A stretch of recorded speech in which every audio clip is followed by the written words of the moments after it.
அந்த talk follow பண்றதெல்லாம் இப்ப எல்லாம் வந்து நடக்கிற விஷயம் இல்ல. நம்ம எல்லா டாக் பைட்டுமே ரேபிடா தான் நம்ம எடுத்துக்கணும். ஏன்னா ஸ்ட்ரீட் டாக்ஸ் நம்மளால இப்ப எல்லாம் ஃபாலோ பண்ண முடியறது இல்ல. பார்த்து பண்ணிக்கிறது பெட்டர். மேம் இப்ப பிரெக்னன்சில நீங்க போடலாம் சேஃப்னு சொல்லிட்டீங்க. ஆனா பிரெக்னன்சில போட்டா அபார்ஷன் வரதுக்கு சான்சஸ் இருக்கா? இல்ல பேபிக்கு ஏதாவது அனாமலஸ் பர்த் டிஃபெக்ட்ஸ் வரதுக்கு ஏதாவது சான்சஸ் இருக்கா? இல்ல ப்ரீடம் லேபர் இந்த மாதிரி பிரெக்னன்சி அசோசியேட்டட் ஏதாவது காம்ப்ளிகேஷன்ஸ் இருக்கா மேம்? கண்டிப்பா நமக்கு வந்து கோவிடுக்கு அப்புறமே எல்லாமே எந்த வேக்சின் போட்டாலுமே இப்ப பயமா தான் இருக்கு. அதுக்குரிய காம்ப்ளிகேஷன்ஸ் வருமானு.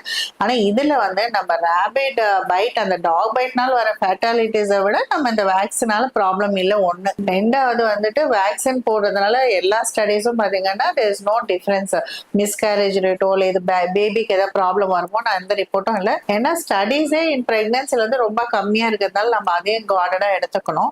நீங்க பாத்தீங்கன்னா ஒரு கனடால எல்லாம் ஒரு கேஸ் ரிப்போர்ட் எல்லாம் இருக்கு. ஒரு பிரெக்னன்ட் லேடிக்கு டாக் பைட் ஆயிருந்தது அண்ட் ஷி வாஸ் வேக்சினேட்டட். அப்போ வந்து வேக்சினேட் பண்ணிட்டாங்க அந்த எல்லாம். அதுக்கப்புறம் she went into preterm labour. அந்த டெலிவரி எல்லாம் ஆச்சுங்கிறது ஒரு சில இன்சிடென்ட்ஸ் இருக்கு. அது எல்லாமே கேஸ் ரிப்போர்ட்ஸா இருக்கு. அதனால வெரி ரேர்லி வந்து நம்மளால ஃபாலோ பண்ண முடியும் இந்த மாதிரி கேசஸ் எல்லாம்.